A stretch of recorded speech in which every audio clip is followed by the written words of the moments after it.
Hello everyone. So here in this video we shall solve some KCET previous year questions on the chapter moving charges and magnetism. Uh, s- so if you any doubts if you have or any steps if you are unable to understand, then please write that in the comments section. We shall clarify them in the subsequent videos. Um, And if you feel more difficulty in any of the chapters of physics, then also please mention the name of that chapter in the comment section. Mm, Also some, okay, then uh, we shall give more priority on that chapter and solve more and more questions on that chapter.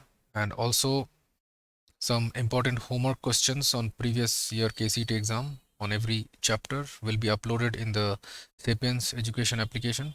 So please install our Sapience education application, whose link has been provided in the description. Okay.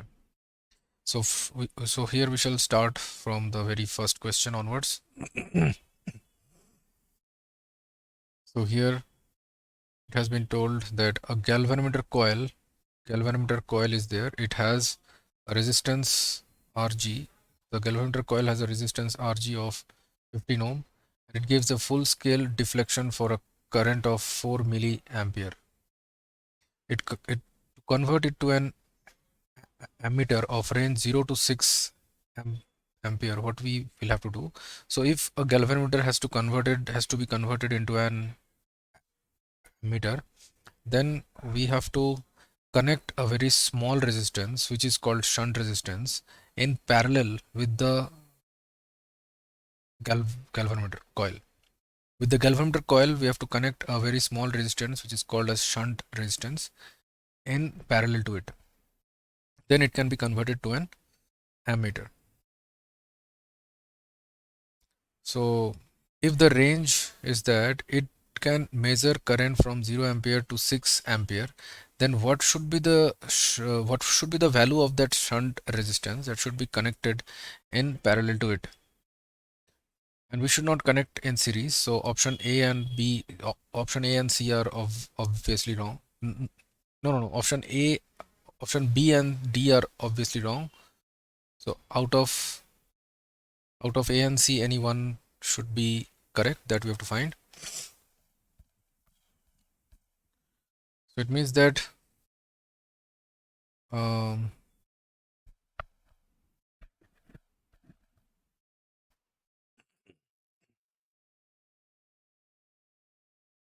so it means that when 6 ampere current is flowing through this, then through the galvanometer only 4 milliampere should pass. So it means that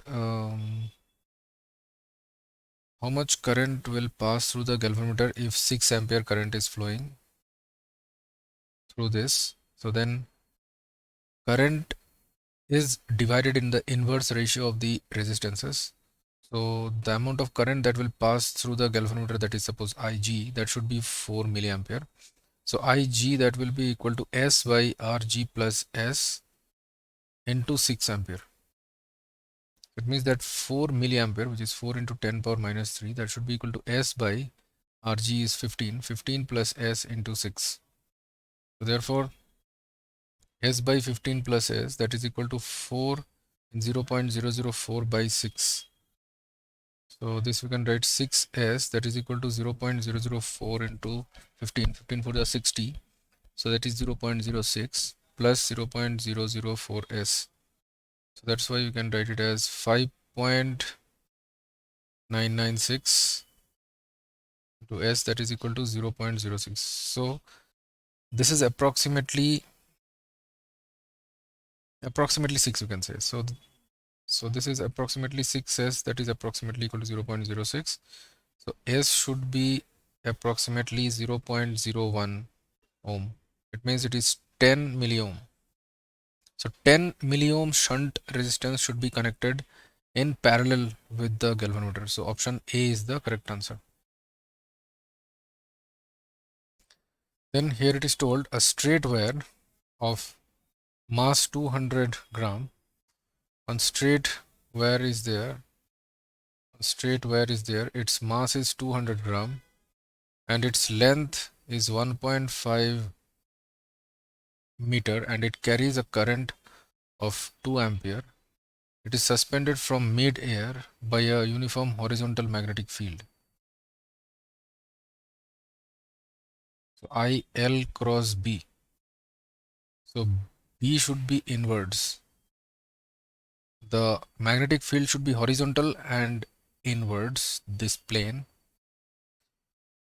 It means that L cross B, the magnetic force will be upwards. And so it is, so then it can be suspended in the air, since why the magnetic force has to balance the weight of the wire, then it can be suspended in the air. Then the magnitude of the field in Tesla, it is how much, and G we have to use it as 9.9 meter per second squared. Now the magnetic force, that is equal to ILB that should be equal to mg. So B should be equal to mg by IL. So mass is 200 gram, so we can convert into kg, that is 0.2 kg. So this is 0.2 kg into G, that is 9.9 divided by I, that is 2 ampere, into length, that is 1.5 meter. This is 2, 0.1, 1.5, that will cancel. So 15 6 are 90, then 6.6, 15 6 are 90. So 6.6 into 0.1, that is 0.66 Tesla. So option D is the correct answer. Then in question number 3, it is told when deuterium and helium are subjected to an accelerating field simultaneously, then both acquire same energy.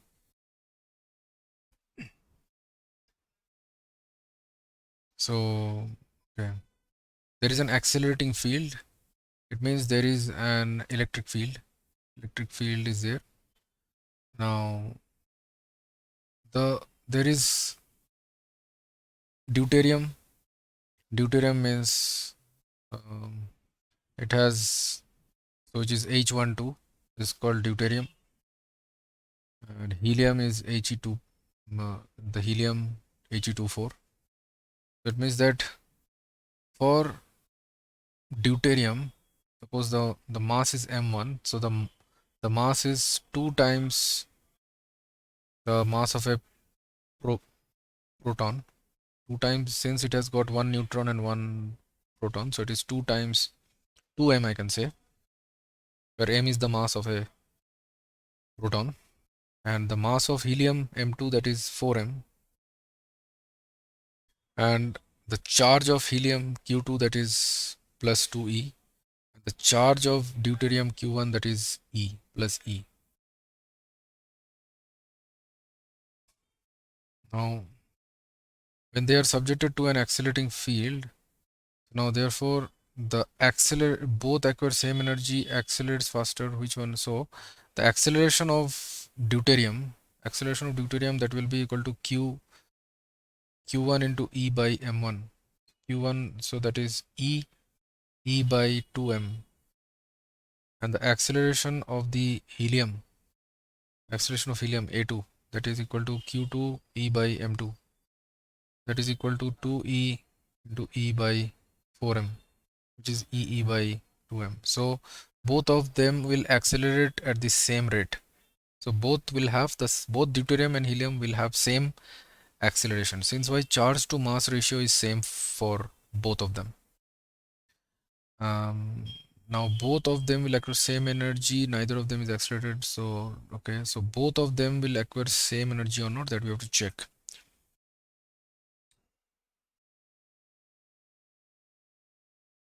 So the energy, the kinetic energy which will be acquired by the deuterium, that will be equal to Q into the potential difference, Q, okay,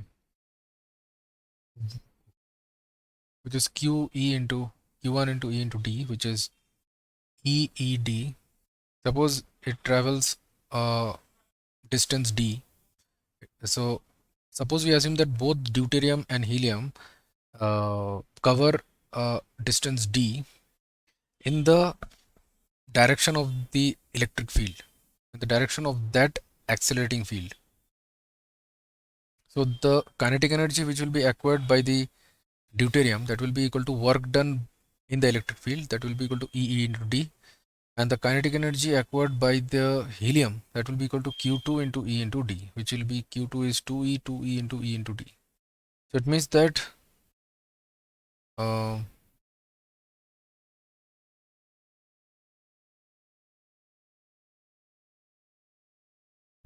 so here it is told both are subjected to the accelerating field simultaneously.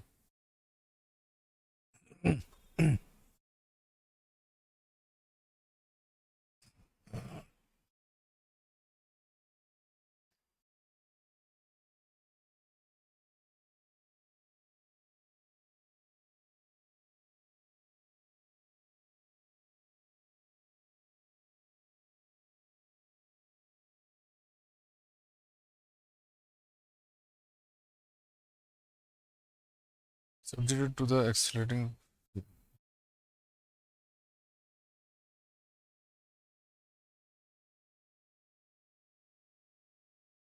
So now both will not acquire the same kinetic energy also. Now here the deuterium is there, it is having charge E and mass 2m, and here the helium is there which is having charge 2e and mass 4m. So now both are accelerated,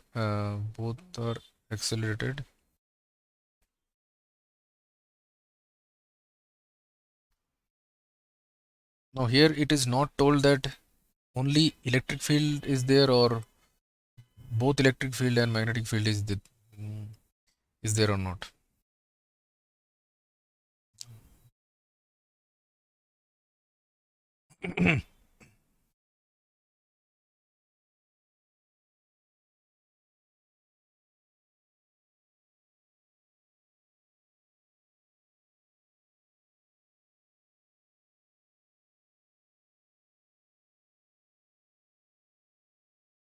So if there is a magnetic field also, there is an electric field also, and if both are perpendicular, then, or when this is electric field, the magnetic field and electric field both are in the same direction, then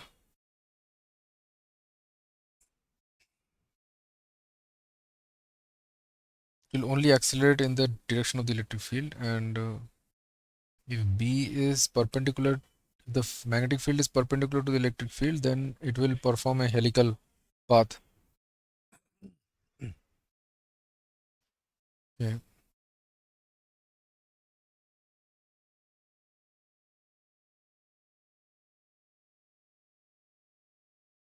Okay. So here cycloid motion will be there. Um, if only magnetic field is there, electric field is at some angle, then helical path would be there with increasing pitch. The pitch will gradually increase. Okay. Electric field, magnetic field. Now here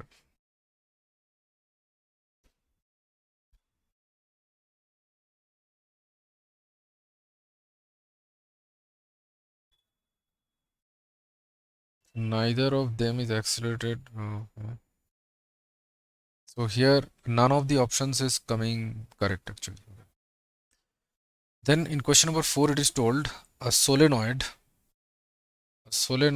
is there which is 1.5 meter long. Its length is L, which is 1.5 meter, and its diameter which is 2r, that is 0.4 centimeter. and it possesses 10 turns per centimeter length. So n which is equal to number of turns per unit length, that is 10 turns per centimeter. Now a current of 5 ampere falls through it. The magnetic field on the axis inside the solenoid. So the magnetic field along the axis of the solenoid is given as mu naught into Ni. If there is no magnetic substance present inside the core of the solenoid.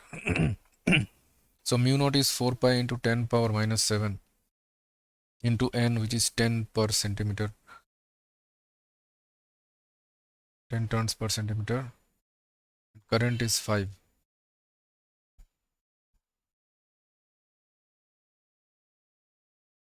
But this we have to convert into meter.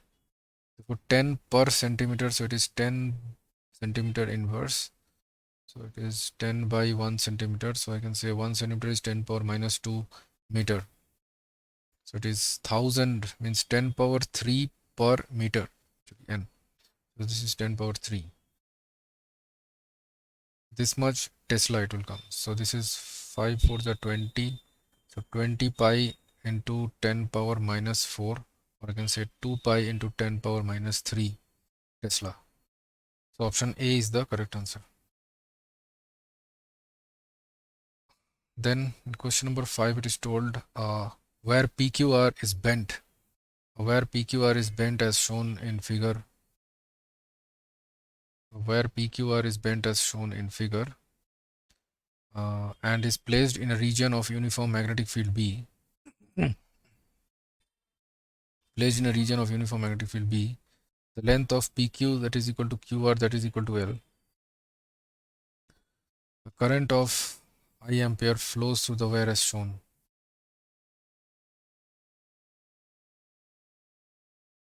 A current 1 I ampere flows through the wire as shown. The magnitude of the force on PQ and QR will be.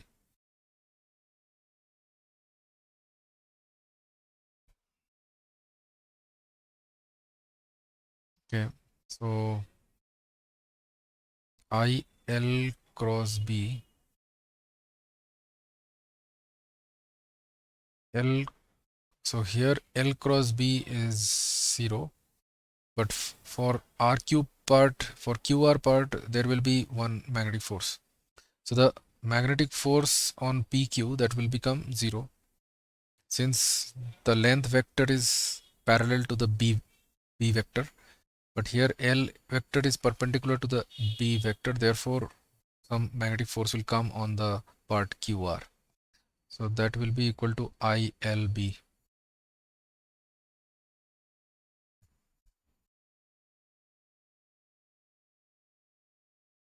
And that will come obviously inwards. The magnetic force will come inwards since the field is like this. So IL cross B, it will be inwards if we use the right hand thumb rule. So force on PQ is 0, force on QR is ILV. So option C is the correct answer. Then in question number 6, it is told a circular coil carrying a certain current. A circular coil is there. A circular coil carrying a certain current produces a magnetic field B naught at the center. The coil is now rewound so as to have 3 turns. Coil is now rewound, so the number of turns is 3 and the same current is passed through it. The new magnetic field at the center will be.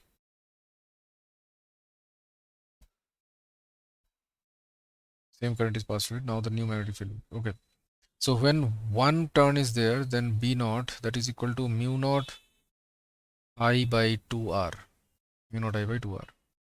Now when it is rewound, then the length would remain the same. So the length of the wire that is equal to 2 pi R.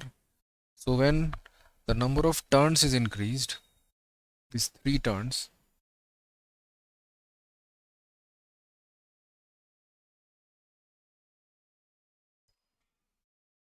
it means that now in 3 is, suppose now the new length of the wire that is L1, then 3 L1 that will be equal to N into Now it means that n into L1, that will be equal to L. N into L1, number of turns into the new length in each turn, length in each turn. That is L1, length of each turn. Length of each turn in the newly wound coil. In the newly wound coil, the new length of each turn, that is L1. So the number of turns into length of each turn, that will be equal to the previous length where there was one turn. So it means that L1 will be equal to L by N, which is L by 3. And that is equal to 2 pi into the new radius R1, suppose. So therefore, it means that 2 pi R by 3, which is L, that is equal to 2 pi into R1. So 2 pi will cancel. Now R1 is equal to R by 3. It means the radius has decreased to 3 times. Now therefore the new magnetic field at the center, which is B1, that will be equal to mu naught, and same current is passed, so I by 2 R1. So which will be equal to mu naught I by 2 into R by 3. So this is 3 times the B naught, 3 times B naught.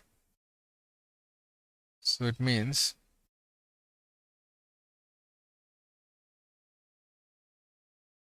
option D is the correct answer.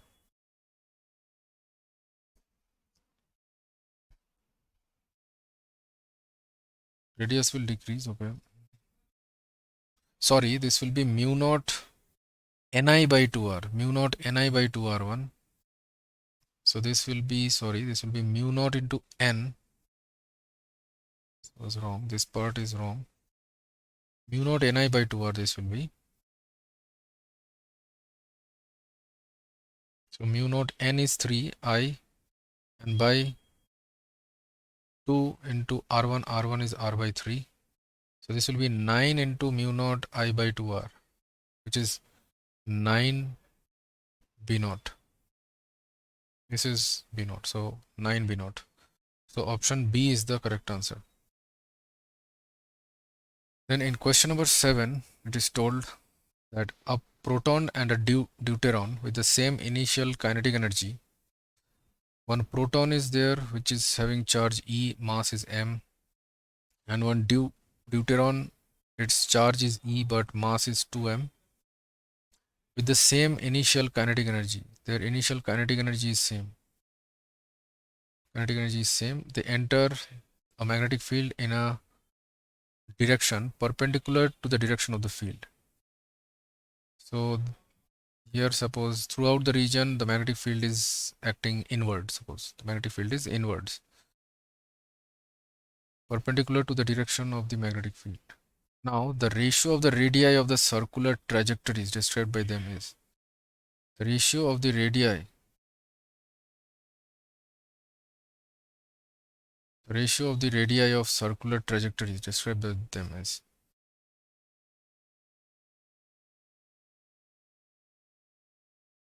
Okay.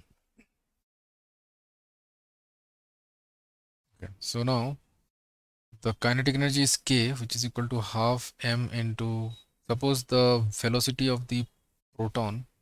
Okay, so the radius that is given as mv by qb, r is equal to mv by qb, and the magnetic field is suppose B. So mv is the momentum, mass into velocity is the momentum. So P, which is P, so P by QB I can say. Now P is equal to root over, so P square by 2m is equal to kinetic energy. So I can say P is equal to root over 2 into mass into kinetic energy, root over 2m Ke divided by QB. So this is R.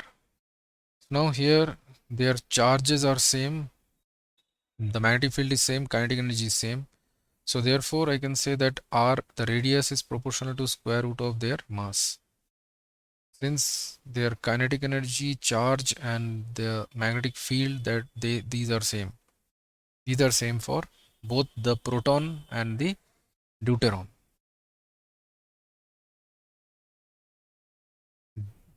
Deuteron also has charge E and proton also has charge E, but their masses are not same. Okay.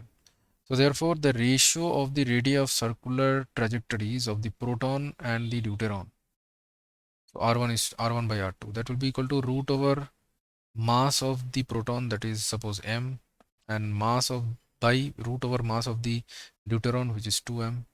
So this is 1 by root 2. So therefore, the ratio of their radii R1 is to R2 is 1 is to root 2. So option B is the correct answer.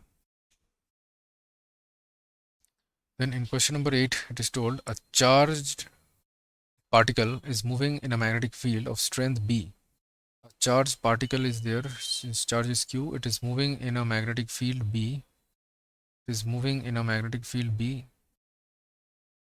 perpendicular to the direction of the field. Its speed is V, suppose. If Q and M denote the mass, charge and mass of the particle respectively, then the frequency of rotation of the particle is. So the frequency of rotation. So we know that R is equal to mv by qb. Frequency of rotation. So now we know that V is equal to R omega. R omega means it is R into 2 pi by T. 2 pi into nu, I can say. But nu is the frequency of rotation. So now R I can write that is equal to m into R into 2 pi nu by qb. R and R will cancel. So the frequency is qb by 2m 2 pi m. Frequency of rotation is qb by 2 pi m. So option A is the correct answer.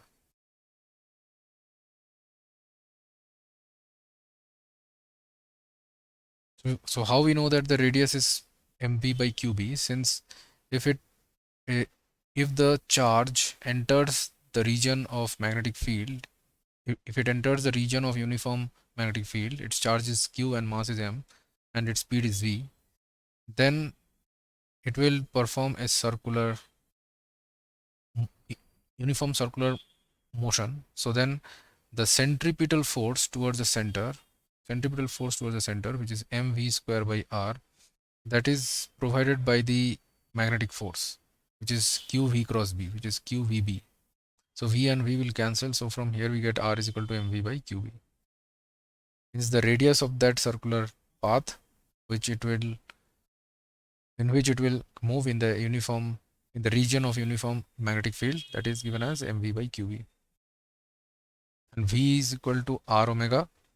So that's why you can say omega is equal to qb by m. And if we write omega as 2 pi into frequency, then frequency will come qb by 2 pi m. Question number 9 is told that A and B are two infinitely long straight parallel conductors. C is another straight wire conductor of length 1 meter kept parallel to A.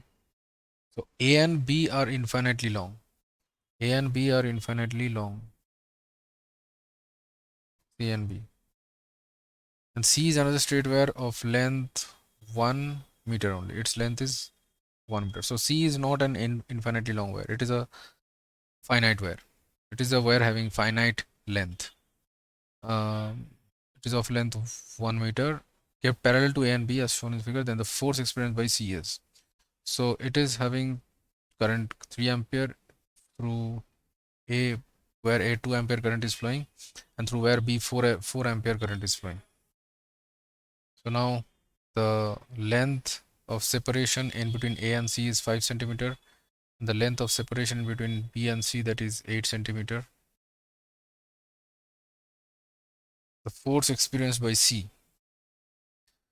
So now we know that the rule is that parallel currents will attract and anti-parallel currents will repel. It means that parallel currents if we have, then they will attract, and anti-parallel currents if we have, then they will repel each other.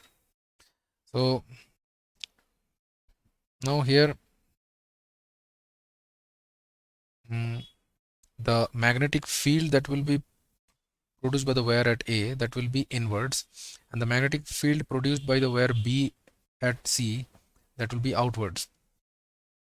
So it means that the force on the wire C due to A, that will be towards the wire A, means it will be towards left.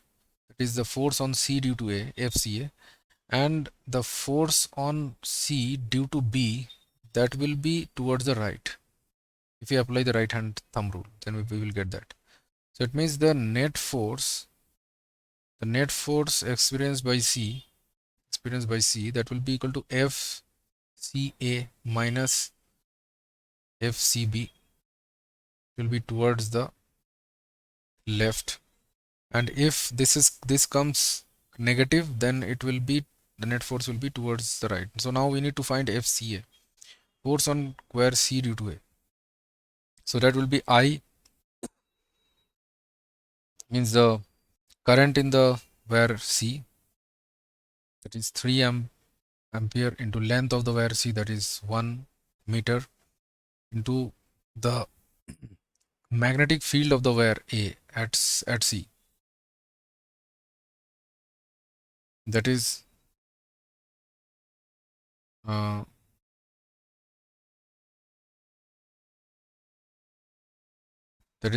mu naught I by 2 pi d. So that is mu naught into 2 by 2 pi into d. D is 5 centimeter. So 5 into 10 power minus 2.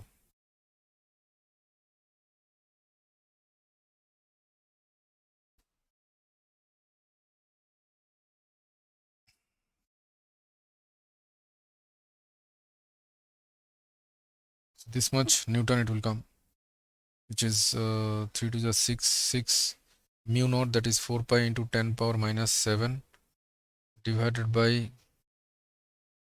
this is 2 pi into 5 into 10 power minus 2. So 2 pi and 4 pi, this will be 2.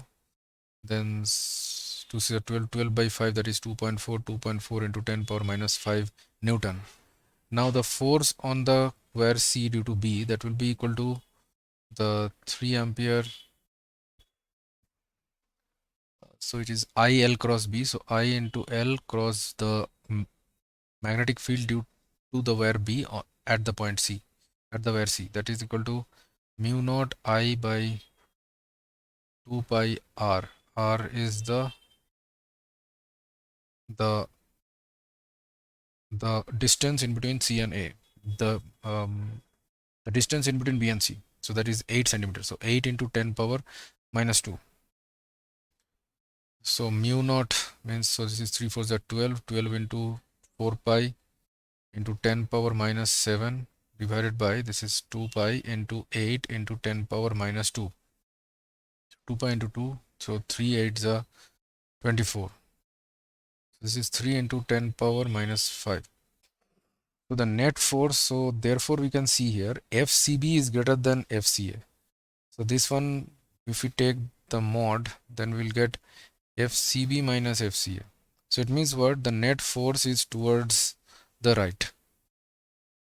It means towards the where B.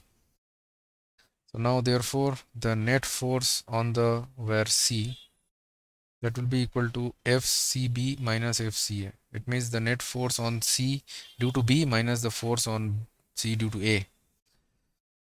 So this is 3 into 10 power minus 5 Newton minus this is 2.4 into 10 power minus 5 Newton. So this is 0.6 into 10 power minus 5 Newton. 0.6 into 10 power minus 5 Newton, and the net force is towards the wire B.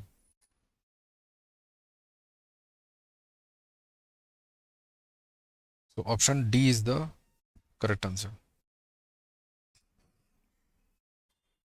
And in question number 10, it is told that a certain current on passing through a galvanometer produces a deflection of 100 divisions. When a shunt of 1 ohm is connected, the deflection reduces to one division. The galvanometer resistance is. Now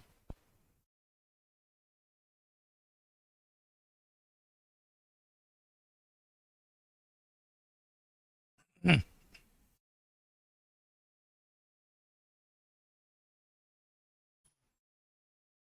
the galvanometer is this, and certain current on passing through the galvanometer produces a deflection of 100 divisions. When a shunt of 1 ohm is connected, shunt, then the deflection reduces to 1 division. Deflection reduces to 1 division. Means that here the current I, it was equal to 100 times I naught, where I naught is the amount of current in one division in the galvanometer, where I naught, we are assuming that I naught is suppose the current corresponding to one division in the galvanometer. The, suppose the current corresponding to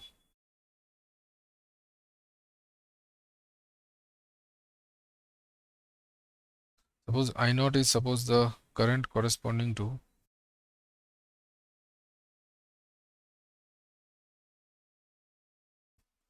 I naught is suppose the current corresponding to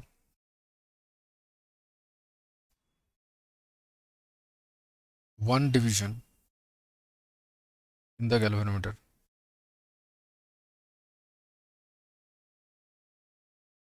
So therefore 100 times I naught is flowing. A shunt of 1 ohm is connected. The deflection reduces to 1 division.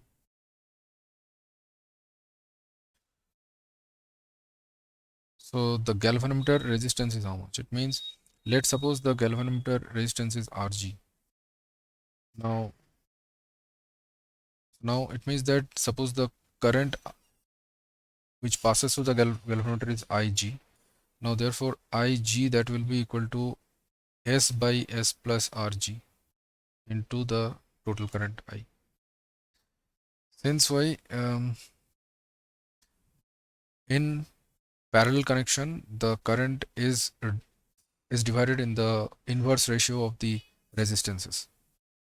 Now so therefore we can say that Ig, that is the deflection reduces to 1 division, so that is equal to I naught. So I naught, that is equal to S 1 ohm, S is 1 ohm, 1 plus that is Rg into I, which is 100 I naught. So I naught will cancel. So therefore we can say that 1 plus Rg, that is equal to 100. So therefore Rg, that is equal to 99 ohm. It means that the galvanometer resistance is 99 ohm. So option D is the correct answer. And here is told that the magnetic field at the center of a circular current carrying conductor, the magnetic field is at the center of a circular current carrying conductor here of radius r, that is BC. So BC is mu naught I by 2 mu naught I by 2r. The magnetic field on its axis at a distance r from the center is BA. So the magnetic field on its axis at a distance r from its center, that is equal to BA. Here that is BA. So BA is equal to, this is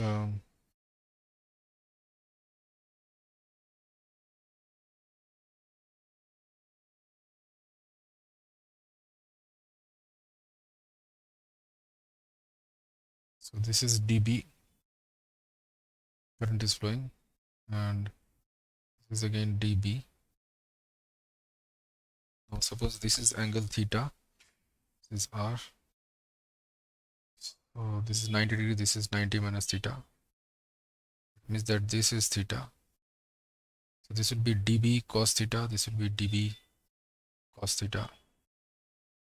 It means that this will BA will be 2 dB sin theta, and integral of that.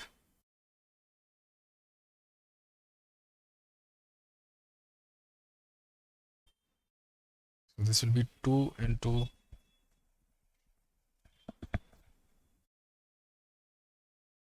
dB. dB will be equal to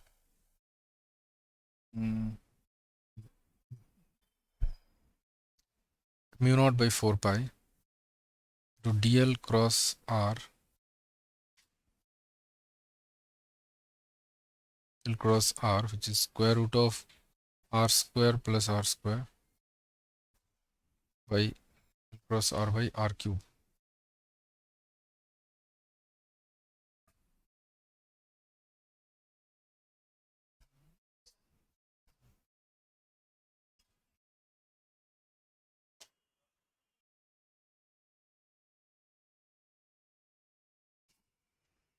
It's r by r cube. So this is root 2r whole cube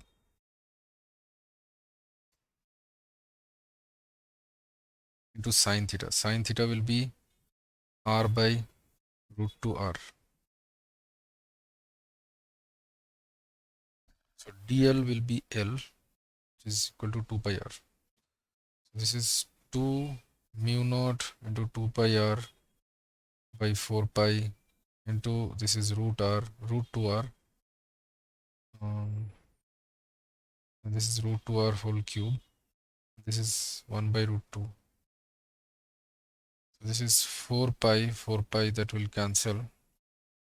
So this is mu naught r, root 2 will cancel. So mu naught r square by 2r square. R square will cancel, that is equal to mu naught by 2.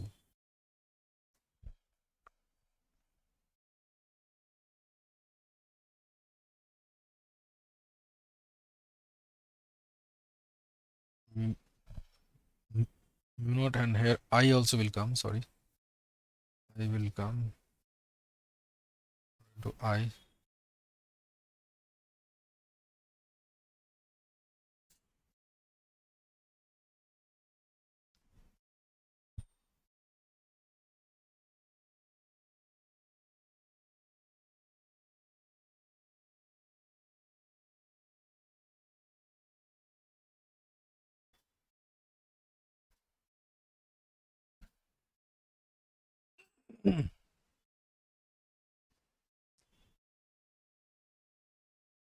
Mu naught plus r by r cube.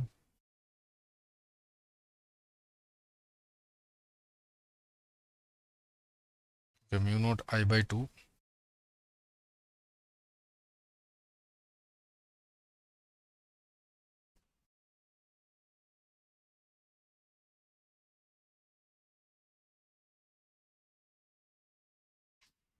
Then the magnetic field at the point C center, that is equal to mu naught I by 2r.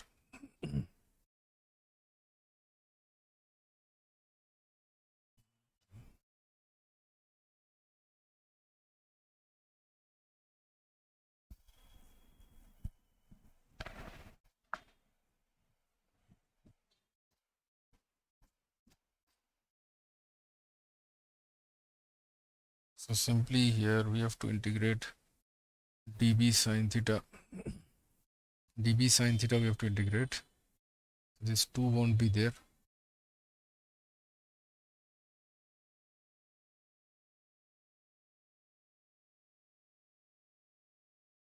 Two pi, so here 1 2 is there, so this will become 4.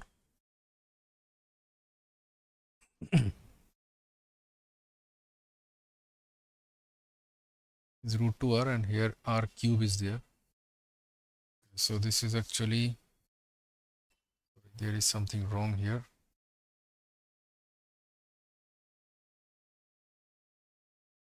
So this will be mu naught into r square by 2 into 2 root 2 into r cube. So this will be r square, this will cancel, so this is mu naught by 4 root 2r. Therefore BC is to BA. Now this is BA. So BC is to BA, that will be equal to mu naught I by 2r is to mu naught I. Yeah, so I should be there. Mu naught I by 4 root 2r. mu naught I and r will cancel. So this will be 4 root 2. 4 root 2 is to 2, or we can say 2 root 2 is to 1. So option A is the correct answer. Question number 12, it is told that current I is flowing in a conductor shaped as shown in the figure. Current I is flowing in the conductor shown in the figure. The radius of the curved part is r, and the length of the straight portion is very large. The value of the magnetic field at the center O will be.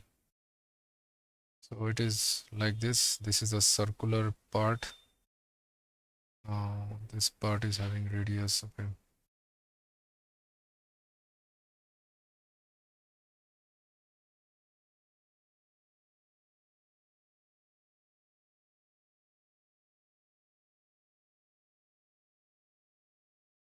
So for this part, okay, for this part, the magnetic field will be inwards. For this one, the magnetic field will be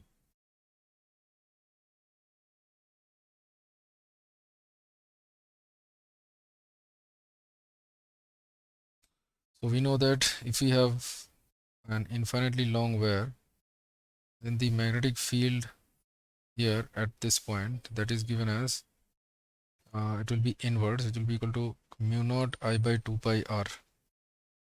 R is the distance from the rod. R is the distance of that point from the rod. Mu naught I by 2 pi r is the magnetic field at this point. Now if we have a semi-infinite wire, now here we'll have also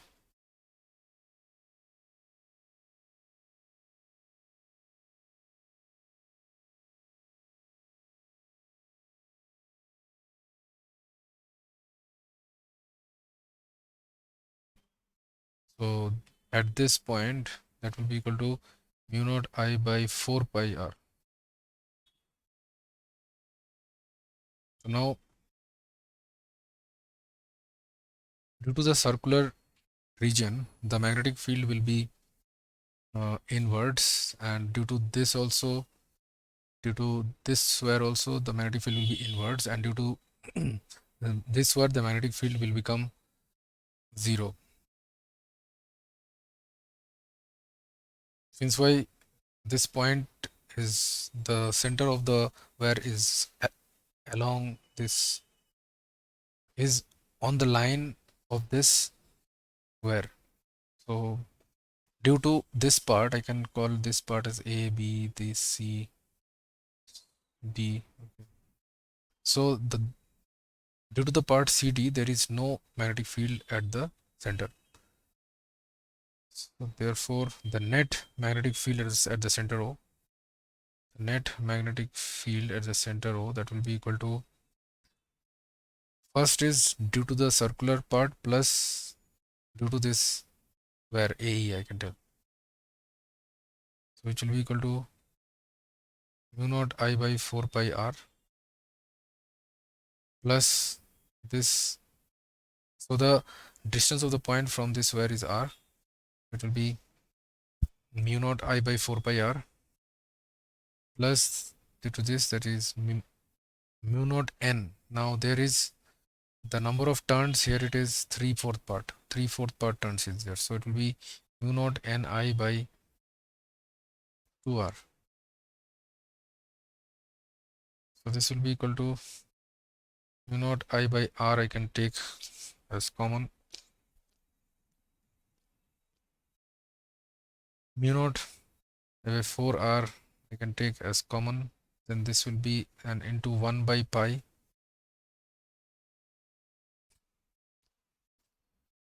plus 3 by 2.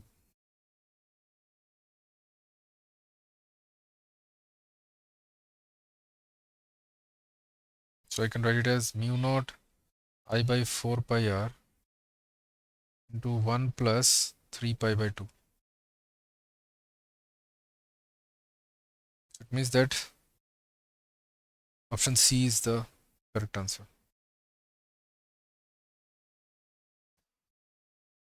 In question number 13, it is told two tangent galvanometers A and B are identical except in their number of turns. They are connected in series. On passing a current through them, deflections of 60 degree and 30 degree are produced. The ratio of the number of turns in A and B are.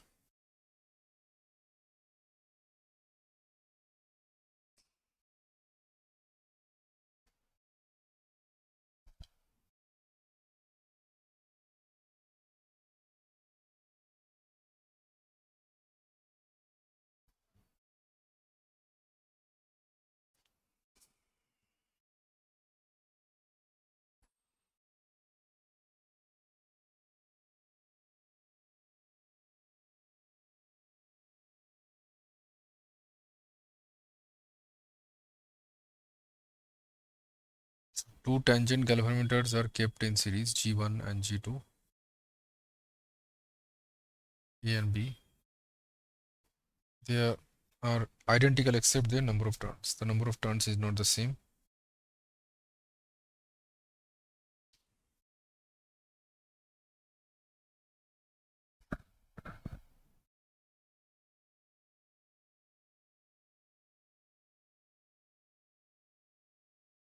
So on passing a current through them, deflections of 60 degree and 30 degree are produced. The ratio of the number of turns is. So we know that current I, that is equal to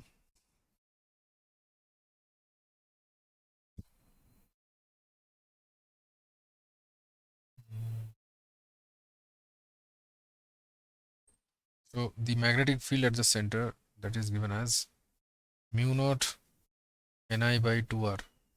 Mu naught Ni by 2r. So they are identical. It means mu naught is also same and 2r is also same. So therefore magnetic field is proportional to N into I. Now the current is also same.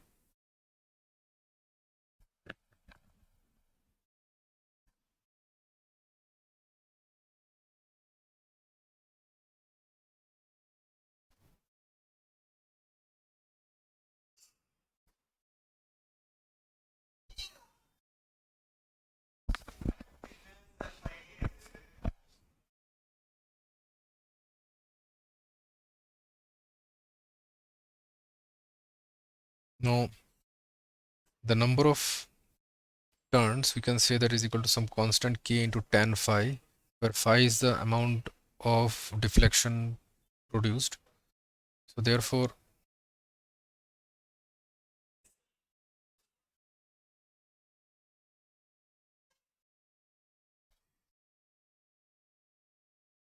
so it means that n1 by n2, that is equal to k into tan phi 1 by k into tan phi 2, where k and k will cancel, where phi 1 and phi 2 are the amounts of deflections produced. So this will be tan 30, tan 60 divided by tan 30. So this will be equal to root 3 by 1 by root 3. So this will be equal to 3 by 1. This is 3 is to 1. The ratio of the number of turns n1 is to n2, that is equal to 3 is to 1. So option D is the correct answer. Now in question number 14, it is told that the resultant force on the current loop PQRS due to the long current carrying conductor will be. Now 20 ampere current is flowing through this wire, then the resultant force on the current loop PQRS. This is PQRS. This is PQRS. This is the current loop. It is flowing. So this is 2 centimeter. PQ is at a distance of 2 centimeter from this long wire, and RS is at a distance of 12. So this is 10 centimeter. PS length is 12 centimeter and RS length is 15 centimeter. So the resultant force on this loop. So we can find the resultant force on this current loop over. So this will be the magnetic IL cross B. So the magnetic field will be inwards due to this, where IL cross B. So on the wire PQ there will be attraction and will be attracted towards this long wire, and part RS will be repelled by this wire. So let's say this is F1, this is F2. So F1 will be greater than F2. So the net force will be equal to F1 minus F2. So F1 will be equal to IL cross B. Here current flowing is 20 ampere also. So the loop also 20 ampere current is flowing. So IL is 15 centimeter, 15 to 10 power minus 2. IL cross B. B is equal to mu naught I by 2 pi D. Mu naught into I by 2 pi into D. D is 2 centimeters. So 2 into 10 power minus 2.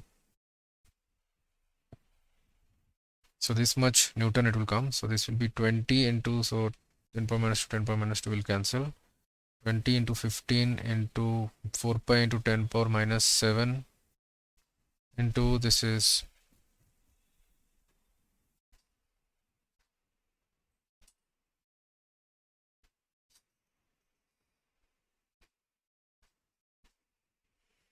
10 power minus 7 into 20 divided by 4 pi. So 4 pi will cancel. So this is 15 to the 30.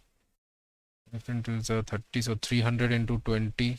300 into 20 into 10 power minus 7. So this is 6 and 6000. So the 6 into 10 power minus 4 Newton. And force F2 will be equal to mu naught. So this is IL. L is 15 centimeter, 15 to 10 power minus 2 into B. B is equal to mu naught I by 2 pi D. D is 12 centimeter. So 12 into 10 power minus 2. So this much Newton will come. So 12 power minus 2, 10 power minus 2 will cancel. So this is 15 to the then 30. 30. So 300 into 2 into 20, that is 6000. 6000 into mu naught, which is 4 pi into 10 power minus 7 by this is 2 pi into 10 power, so sorry, 2 pi into 12, this much Newton. So 2 pi and this is 2, so 2 6 are 12, 6000 this is. So this will be equal to 10 power minus 4 Newton. So F1 minus F2, that will be equal to 5 into 10 power minus 4 Newton. So option B is the correct answer. Then in question number 15, it is told direct current I flows through the length of a there is one direct current I flows through the length of an infinitely long thin walled pipe. Direct current I flows through the length of an infinitely long thin walled pipe. The magnetic field is uniform throughout the pipe, but not zero.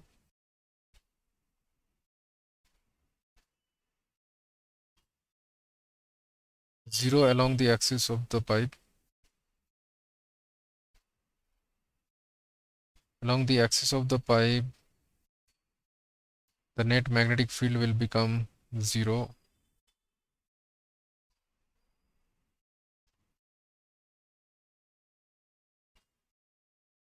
Zero at any point inside the pipe? No. Maximum at the center and minimum at the edges. Okay.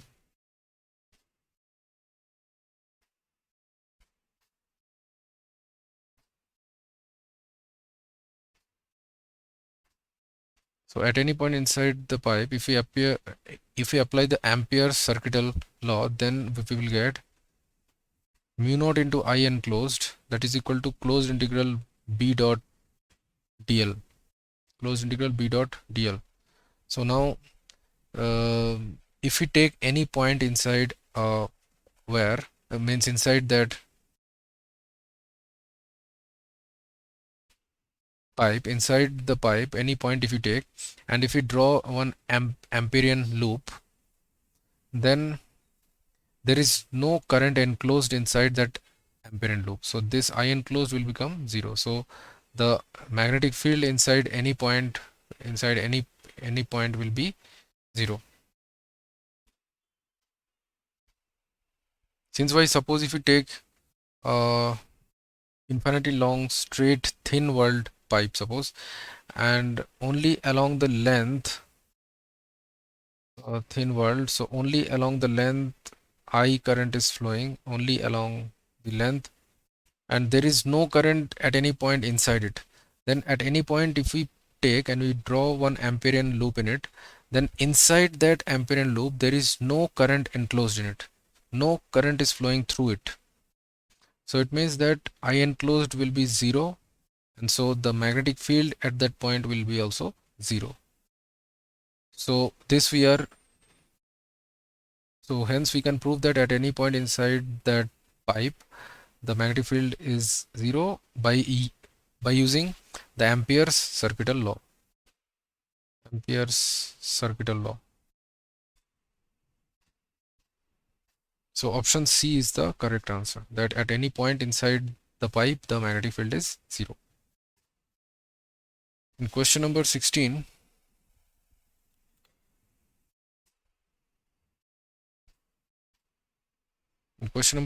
it is told that a galvanometer is there which is having resistance Rg, which is 240 ohm, allows only 4% of the main current after connecting a shunt resistance. Then the value of the shunt resistance is, so let's suppose the shunt resistance is S, and suppose the main current is I, so only for 4% means only 0.04 I is flowing through the galvanometer, and the remaining 96% means 0.96 I is flowing through the shunt resistance. So the value of the shunt resistance is how much? So therefore the value of the current which is flowing through the galvanometer, let's call it as Ig. So Ig will be equal to S by S plus Rg into the main current.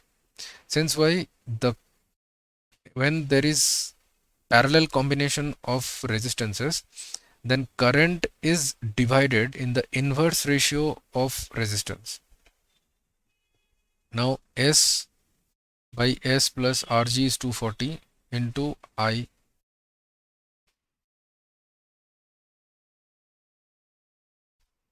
Ig is 0.04 I. So I and I will cancel. So then we can say that this is 0.04 S, 0.04 S plus 240 into 4, that is, so 240 into 0.04, that is equal to S. So therefore S into 1 minus 0.04, that is equal to 240 into 0.04. So therefore S will be equal to 0.04 into 240 divided by 0.96. So this point I can remove. So 4 2 the 8, then 4 4 the 16, so 24 tens are. So this is 10 ohm. So option A is the correct answer. It means a 10 ohm resistance should be connected as the shunt resistance with the galvanometer. Then in question number 17, a coil of n number of turns is wound tightly in the form of a spiral. A coil of n turns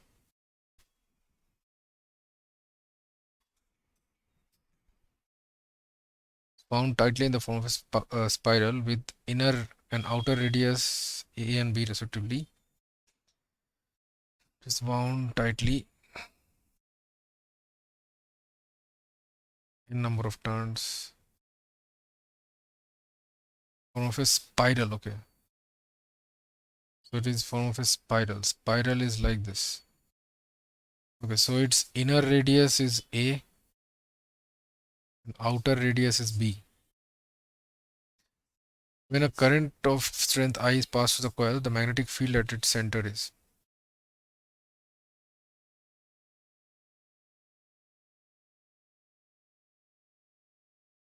So it means the radius is increasing from A to B. and so the net magnetic field having n turns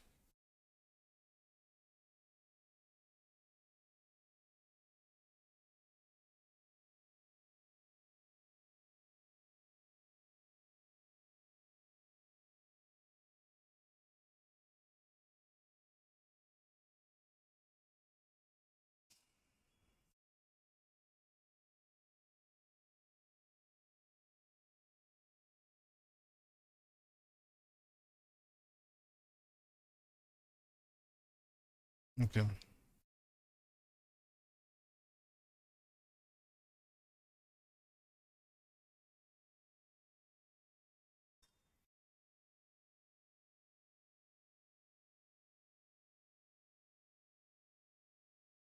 So number of turns per unit, number of turns is n.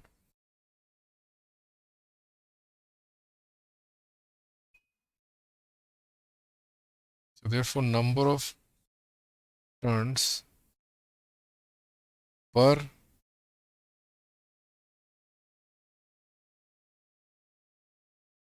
the mm, so the number of turns in the width b minus a is n. Therefore, if we take dr width if I take, the spiral is somewhat like this. Means that from here, if at a distance r from the center, if we take a width, if we take an element dr, then in dr width the number of turns will be in dr width the number of turns is n by b minus a, which is the number of turns per unit width, so into dr. Therefore, the small magnetic field due to this width dr, that is db, the small magnetic field, the small magnetic field due to this width dr, due to the width dr, that will be equal to that is db, that is mu naught n by b minus a into dr, mu naught n into I by 2r, not n I by 2r. Okay, so this is actually dn. I can write this is dn. So it means mu naught into dn into I by 2r, which is equal to this. Means dn is n by b minus n dr by b minus a. Now the net magnetic field will be the integral of this. Therefore, the net magnetic field at the center, that will be equal to integral dB, and r is going from a to b. So this will be mu naught n ni dr by b minus a into 2r. So this a to b. So this will be mu naught ni by 2 into b minus a to integral dr by r. It is going from a to b. Now integral dr by r is log base er. Log base er. So this is mu naught ni by 2 b minus a into log base er, and it will go from a to b. So this will be log b minus log a. So this will be log of b by a. So this will be mu naught ni by 2 into b minus a into log of log base e b by a. Okay, so this will be equal to D. Option D is the correct answer. Then in question number 18, it is told the magnetic dipole moment of a current loop is independent of the magnetic dipole moment of a current loop. The magnetic dipole moment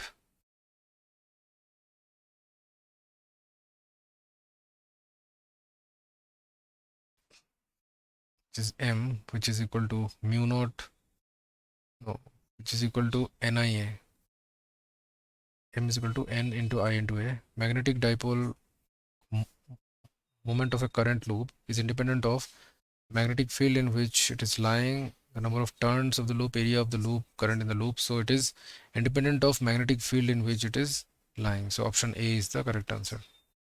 Since it depends on only N, I and A. And it is independent of the magnetic field B. Option A is the correct answer. Then in question number 19 it is told magnetic field at the center of a circular coil of radius R due to current I flowing through it is B. So B is equal to mu naught I by 2R if the number of turns is 1. The magnetic field at a point along the axis at a distance R from the center. The magnetic field at a distance R from the center. So at a distance x from the center, the net magnetic field is given as mu naught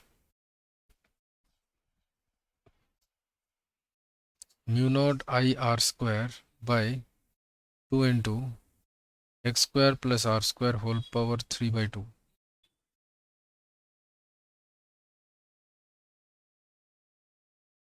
Square plus r square whole power 3 by 2. So at x equal to r, if x is equal to r, then therefore we get the net magnetic field here. If x is equal to r, then we'll have mu naught I r square by 2 into r square plus r square, that is 2r square whole power 3 by 2. So that will be equal to mu naught I r square by 2 into this will be 2 root 2 into r cube. So this will be mu naught I by 4 root 2 r.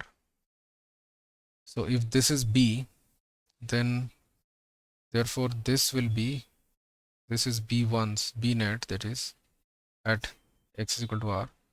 So therefore B net we can write this will be equal to mu naught I by 2r into 1 by 2 root 2, which will be equal to, this will be B, so B by 2 root 2, which is equal to B by root 8. So option C is the correct answer. Then question number 20, it is told two thick wires and two thin wires, all of the same material and same length, form a square in three ways. Two thick wires and two thin wires. Two thick wires and two thin wires, all of same material and same length, form a square. Yeah.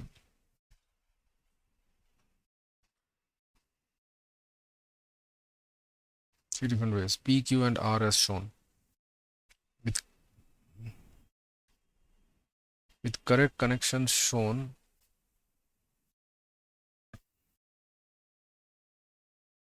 magnetic field due to the current flow at the center of the loop will be 0 in case of.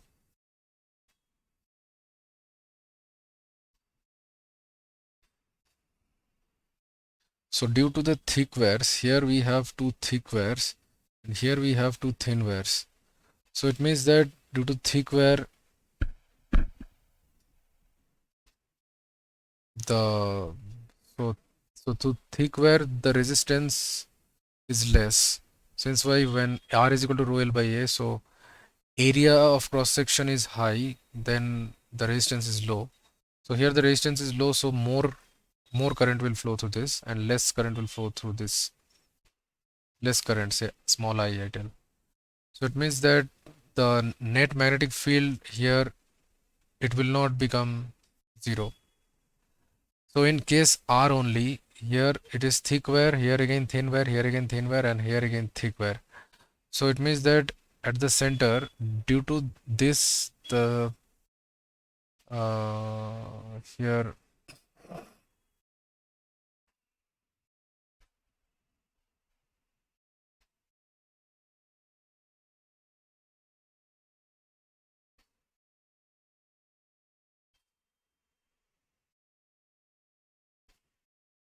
so same current is flowing like this. So then here through this two parts, same current will flow. Since their equivalent resistance will be the same for these two parts, so here also the net magnetic field will become 0 here. So for this where the magnetic field will be inwards, for this it will be outwards, and for this it will be inwards, and again for this it will be outwards, so all will cancel out. So only for R at the center the net magnetic field will become 0. And okay, so in part P also the net resistance in this part and in this part the net resistance will be the same. So here also for these two, for this it will be inwards, and for this it will be outwards, for this is inwards, for this outwards, so the net magnetic field will become 0. So for P and R the net magnetic field will be 0 at the center. So option D is the correct answer.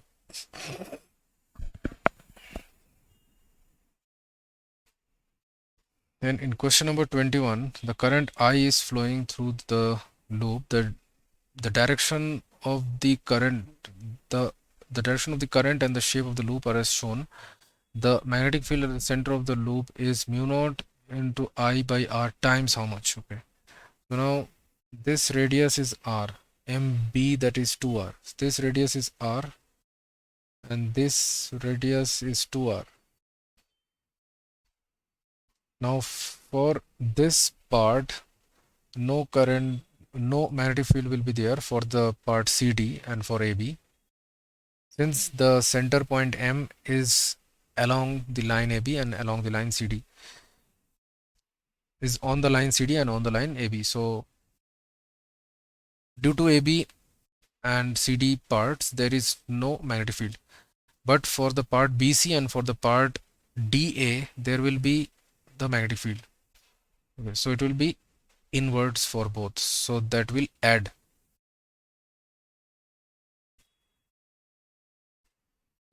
So the magnetic field due to the part dA, let's suppose that is B1, so that will be equal to mu naught n. N is 3 by 4, since 3 by 4 turns is there, mu naught n I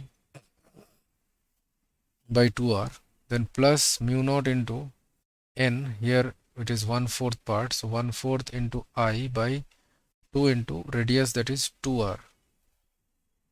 So this will be 3 by 8 mu naught I by R, plus this is 1 by 4 4 just 16, 1 by 16 into mu naught I by R. So this will be mu naught I by R into, I can do, this is 2 3 6, so 6 by 16 plus 1 by 16, that is 7 by 16. So 7 by 16 into mu naught I by R, and it is going into the paper, Since if we apply right hand thumb rule, then the net magnetic field will be inwards. It is inwards. So option D is the correct answer. Then in question number 22, PQ and RS are long parallel conductors. PQ and RS are long parallel conductors separated by certain distance, d. M is the midpoint in between them, so it is at d by 2 actually, from here and from here. The net magnetic field at M is B. Now the current 2 ampere is switched off. The field at M now is how much? Now the magnetic field B, that is equal to the field due to the wire PQ, that is suppose B1, and field due to the wire RS, that is suppose B2. No, here for this, for PQ it is inwards, and for RS that is outwards. So it means that we have to subtract B1 minus B2. So B1 is mu naught into, so they are long, very long parallel conductors. So mu naught I into, so this is 2 by mu naught I by 2 pi d, that is d by 2. then minus this is d2, that is mu naught I by 2 pi d, that is d by 2.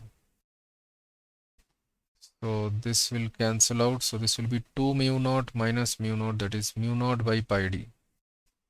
So mu naught by pi d, that is B. Now if the current 2 ampere is switched off, then the net magnetic field now, let's say that is B dash, suppose. So B dash at the point M, that will be only due to the current in the wire RS. So that is outwards. Is mu naught I by 2 pi into D, which is equal to mu naught by pi d, which is also equal to B. So option B is the correct answer.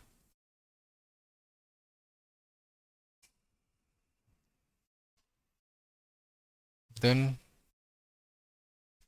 in question number 23, it is told a horizontal metal wire is carrying an electric current from north to south. So a horizontal metallic wire is carrying an electric current from north to south. Okay, from north to south. Using a uniform magnetic field, it is prevented from falling under gravity. Let's say north to south. Suppose this is north, this is south, so current is flowing like this. Using a uniform magnetic field, so the magnetic field should be outwards, such that the net magnetic force is upwards, and it is prevented from falling under gravity. So the magnetic force will balance the weight of the wire. Now, so the direction of the magnetic field should be, it means the direction of the magnetic force. So now this is north south. So north south, we know north south east west. So towards the left of north, towards the left of north we have east. Left of north we have east, and towards the right of north we have west. So the magnetic field is outward, so it means the magnetic field is towards the east. So the direction of the magnetic field should be towards east. So option C is the correct answer. In question number 24, it is told the torque required to hold a small circular coil. The torque required to hold a small circular coil of 10 turns, area 1 millimeter square, and carrying a current of 21 by 44 ampere in the middle of a long solenoid of 10 power 3 turns per meter, carrying a current of 2.5 ampere with its axis perpendicular to the axis of the solenoid is.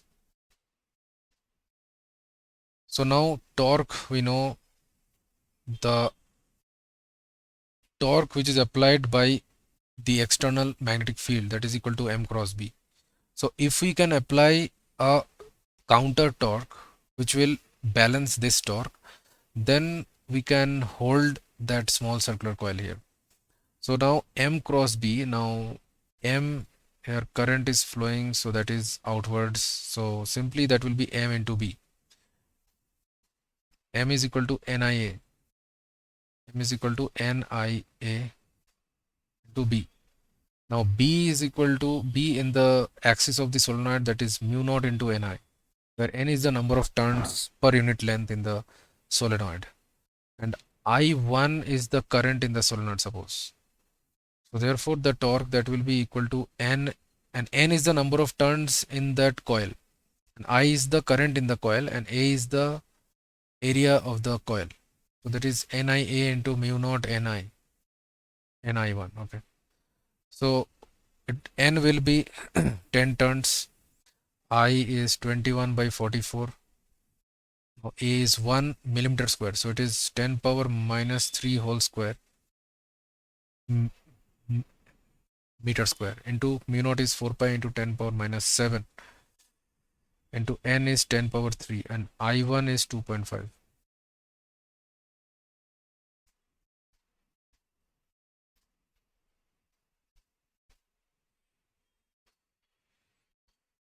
So this will be 10 turns area.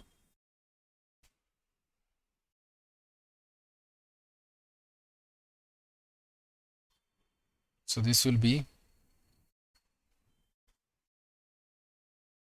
pi is 22 by 7. So 10 into 10 power 3, that is 10 power 4 into 21 by 44 into 10 power minus 6 into 4 pi. So 4 into 2.5, that is again 10. So here I can write 10 power 5. Then pi is 22 by 7.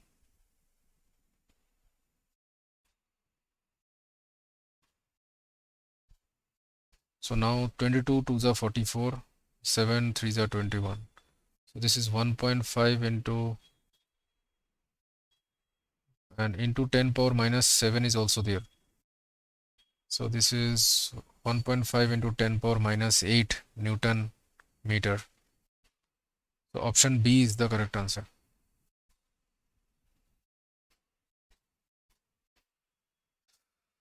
In question number 25, it is told a particle of charge E.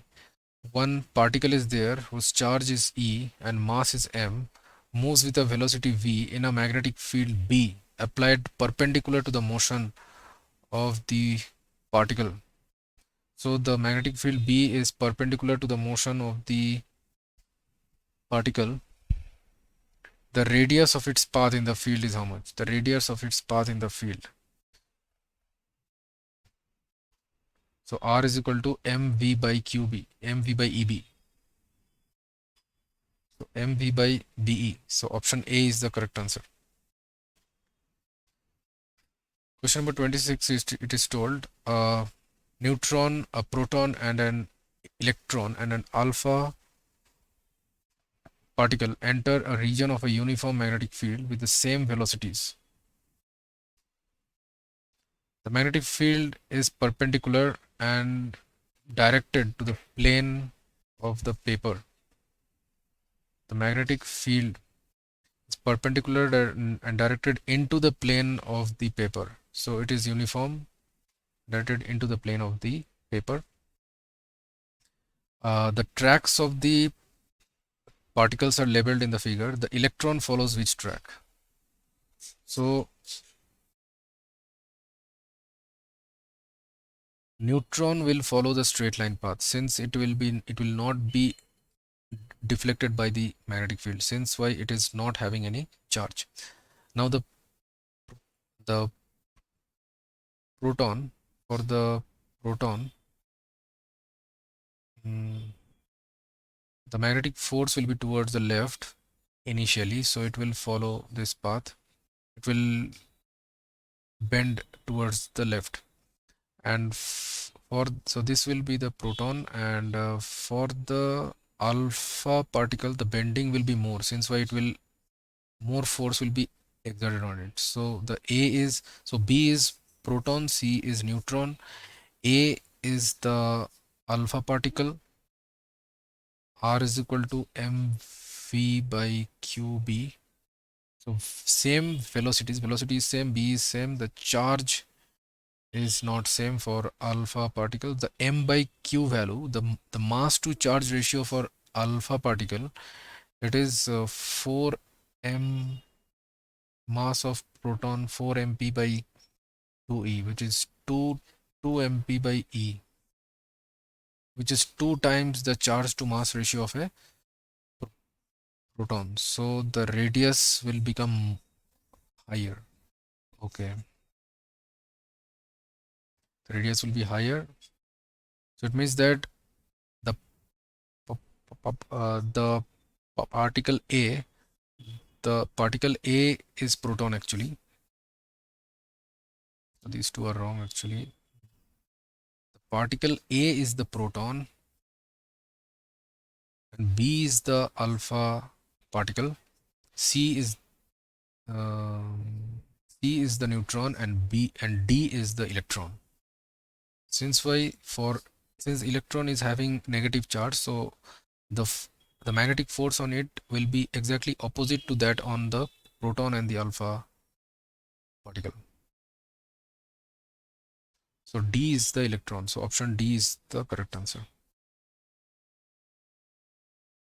In question number 27.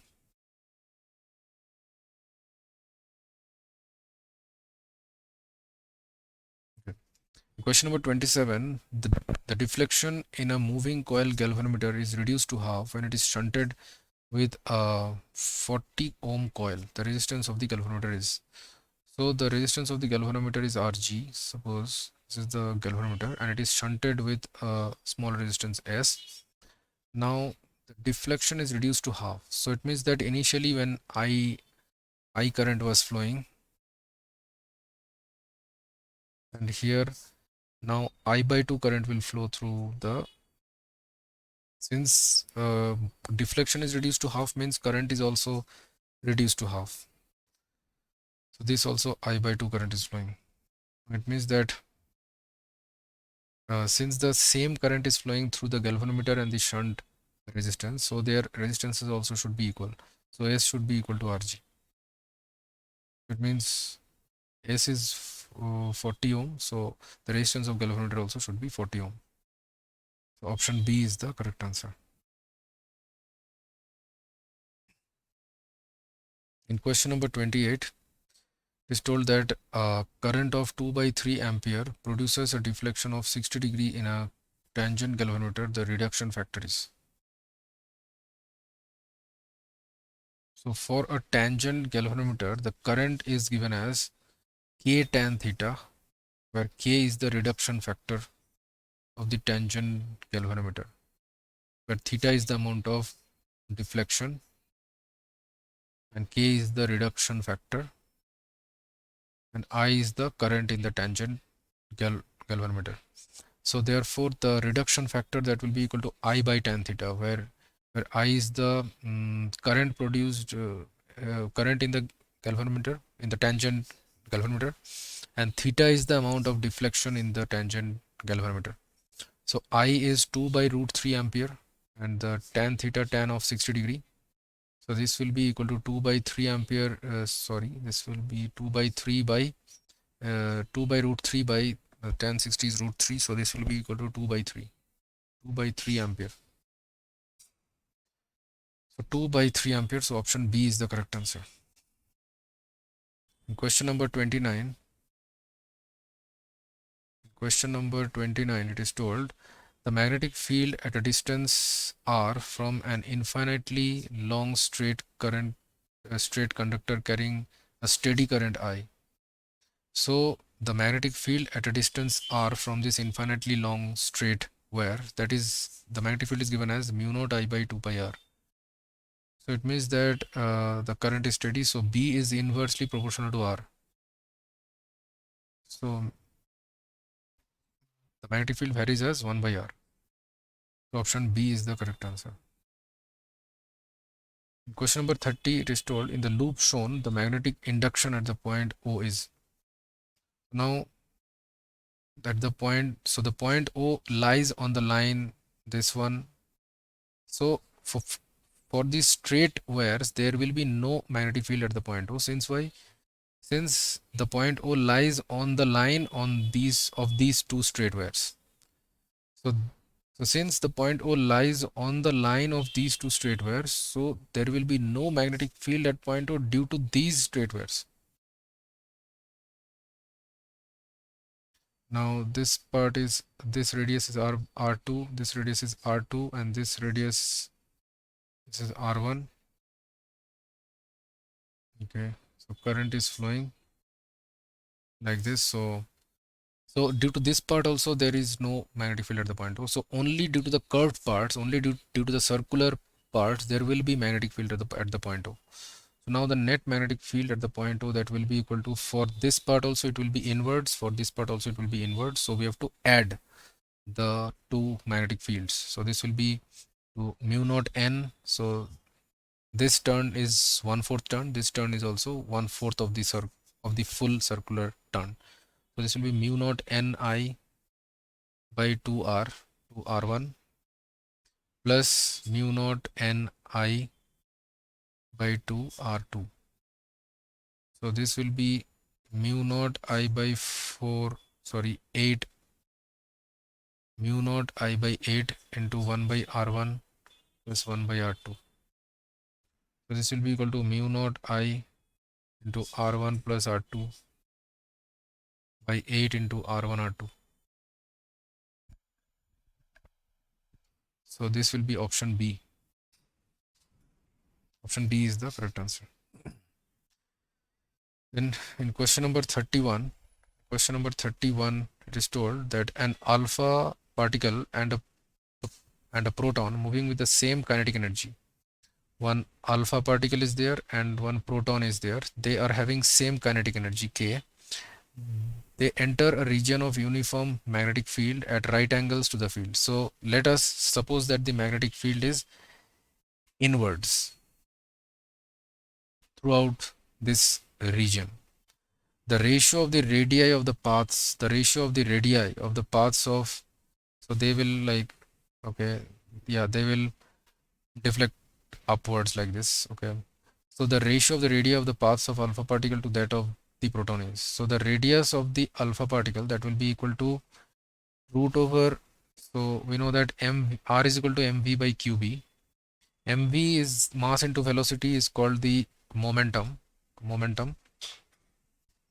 and we know that p square, so this you can write it as p by qb, since the symbol for momentum is p. So p square by 2m, that is equal to kinetic energy. Now so p, we can say it is root over 2m into kinetic energy. So this will be equal to root over 2m into kinetic energy by qb. So now therefore the magnetic field is same and their kinetic energy is same. So therefore their radii, that will be proportional to root over mass by charge. So therefore the radius of alpha particle and by the radius of the proton, that will be equal to mass of the proton, that is, let's say that is mass of proton by charge of proton, that is E, and no sorry mass of alpha particle, that is 4 times the mass of proton, and radius of charge of alpha particle is 2e, and radius of proton, so that is proportional to root over mass of proton by charge of proton, which is E. So this will be 2 by 2 into root over mp by E by root over mp by E. So this will cancel, so it will be 1:1. So that will be 1 by 1, which is 1:1. So they will have the same radii if they have got same kinetic energy then. So option A is the correct answer. In question number 32, it is told a straight current carrying conductor is kept along the axis of the circular loop.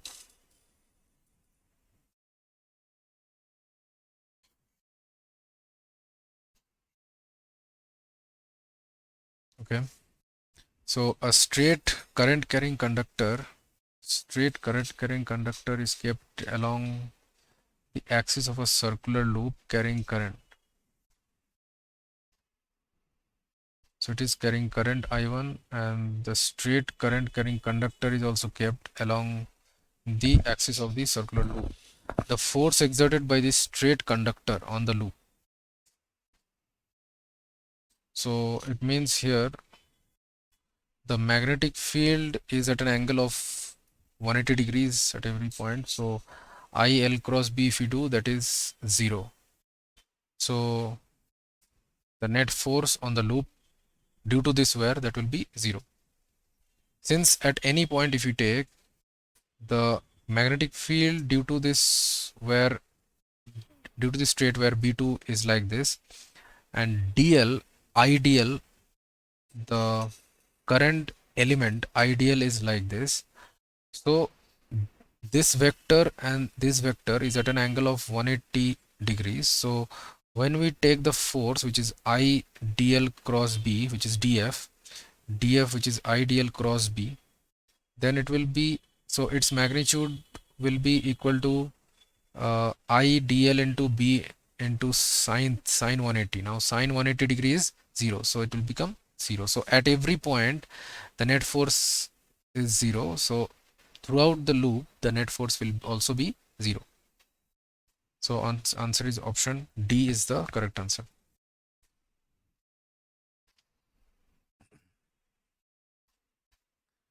In question number 33, it is told, pick out the wrong statement. The gain in the kinetic energy of the electron. The gain in kinetic energy of the electron moving at right angles to the magnetic field is 0. So when the electron is moving at right angles to the magnetic field, so then it will follow a circular path and it will perform uniform circular motion. And so here the speed will remain constant, v is remaining constant, so there is no change in kinetic energy. So option A is correct. Means option A has the correct statement. So we need to find which option has the wrong statement. That will be the correct option. So in option B, it is told when an electron is short at right angles to the electric field, it is short at right angles to the electric field. It traces a parabolic path. Yeah, so it will trace a parabolic path. Yeah, obviously. Then question number C, option C is an electron moving in the direction of the electric field gains kinetic energy. Yeah, that is also true. An electron at rest experiences no force in the magnetic field. Electron which is kept at rest experiences no force in the magnetic field.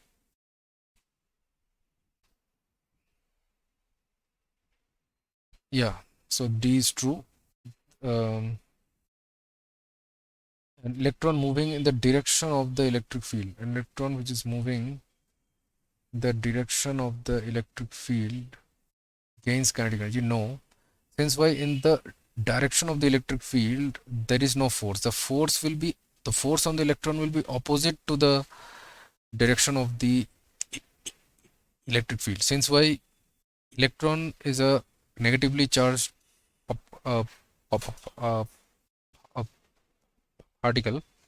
So since electron is a negatively charged particle, so the net force which is acting on the electron, that will be opposite to the direction of the electric field.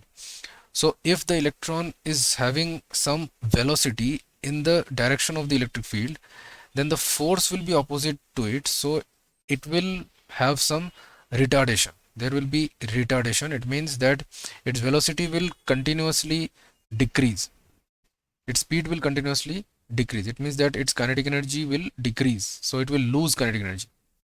If the electron, so the rule is that if the electron is moving in the direction of the electric field, it will lose kinetic energy and not gain. So it means option C is having the wrong statement. So option C is the correct answer. Then in question number 34, it is told that acceleration of a charged particle of charge q, acceleration of a charged particle of charge q and mass m moving in a uniform electric field strength of E is given as, so that will be force by mass. So force is q into E, QE by m. So option A is the correct answer. In question number 35, it is told a proton and helium nucleus. Helium nucleus means it is alpha particle only. Helium nucleus is alpha particle. And so they are shot into a magnetic field at right angles to the field. So the proton and the helium nucleus, they are He2 plus, they are proton, I can say it is H plus. So they are shot into a magnetic field at right angles to the field. So let's suppose the field, there is a uniform magnetic field acting inwards throughout this region.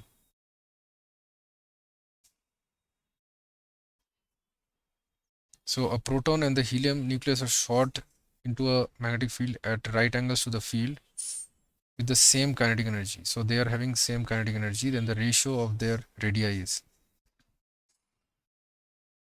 So the radii is given as mv by qb, and mass into velocity is called as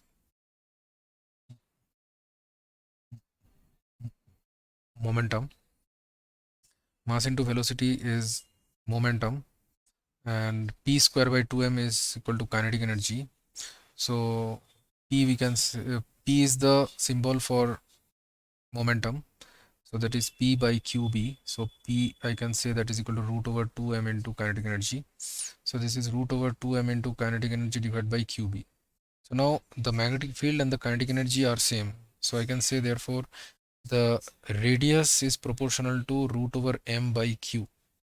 Now the ratio of root over m by q for alpha particle, that will be equal to root over 4 into mass of a proton by charge of alpha particle, which is 2e. So that is also equal to root over mp by e, which is mass of proton by e. So which is also same as the ratio of mass, uh, the ratio which is also same as the value for root of mass of proton by the charge of a proton. So they are same. So therefore the radius of alpha particle, that will be same as the radius of the proton, which is if they are having same kinetic energy and they are put in the same magnetic field. So therefore their ratio of their radii is 1:1. Ratio of their radii is 1:1. So option A is the correct answer. In question number 36, it is told in the diagram I1, I2 are the strengths of the currents in the loop and straight conductors respectively. OA is equal to OB is equal to R. OA is equal to OB is equal to R. The net magnetic field at the center O is 0.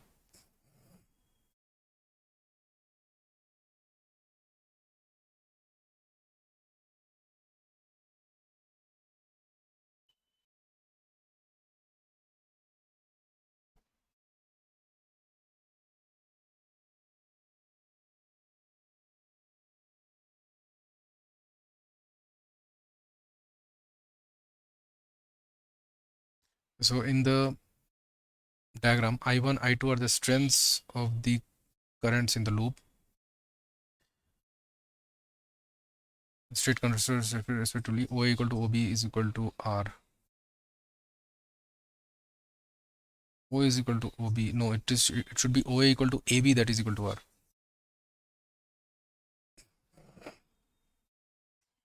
Okay. The net magnetic field at the center O. So the net magnetic field at the center O here, for this current carrying loop, the field will be inwards, and for this wire, straight wire, the magnetic field will be outwards. So we have to subtract. The net magnetic field at the center O is 0. Then the ratio of the currents in the loop and the straight conductors are. So here I1 is flowing, here I2 is flowing. So therefore B net at the center, that is equal to 0. So B net at the center, that will be equal to the magnetic field due to the loop minus the magnetic field due to the current carrying straight wire. So this will be equal to B1, which is mu naught I1 by 2R, minus this will be mu naught I2 by 2 pi into D. That is here the distance, here the distance of this center O from this straight wire, the distance of the center O from this wire, the distance of the center O from this wire, that is equal to 2R. So this will become 2R. So this will be mu naught by 2R, we can take as common, into, okay, yeah, so 1 minus, sorry, this will be I1 minus I2 by 2 pi. E naught by 2 are okay. So that means these two should be equal. So therefore I1 should be equal to I2 by 2 pi, since this is equal to 0. So it means that I1 by I2, the ratio of currents in the loop, the ratio of currents in the loop and the straight conductor. So it is, we have to find I1 is to I2. So this will be equal to 1 by 2 pi. So option D is the correct answer.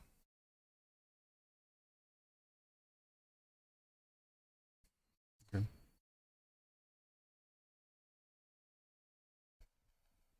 So here in question number 37, it is told gyromagnetic ratio of the electron revolving in a circular orbit of hydrogen atom is 8.8 into 10 power 10 coulomb per kg. So the gyromagnetic ratio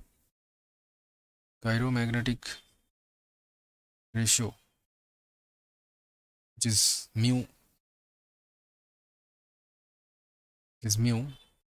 gyromagnetic ratio, that is given as E by 2 me. Gyromagnetic ratio, so that is given as 8.8 into 10 power 10 coulomb per kg. And what is the mass of the electron? Given charge of the electron is 1.6 into 10 power minus 19 coulomb. Then the mass is how much? So therefore we can say that me, that will be equal to E by 2 mu. So E is 1.6 into 10 power minus 19 divided by 2 into 8.8 into 10 power 10. It's much kg, mass of the electron. So this will be equal to 1.6 by 2. So this is 2 8s are 16. Then 8 into 0.1 into 8, 8.8. So this is 8 ones are 8, 8, 1.1. So this is 1 by 11 into 10 power minus 19 minus 10, which is kg. So this will be equal to 1 by 11 into 10 power minus 29 kg. So it means that option C is the correct answer. So here we shall end the first part of this video on moving charges and magnetism. So in the next part we shall solve from the question number 38 onwards. So hope you have understood all the steps of the solutions of all these 37 questions. If in any of the step, if you have any doubts, then please write that in the comments section. And please install our Sapience education application, where we shall upload some very important homework questions on every chapter. So thank you everyone. Bye.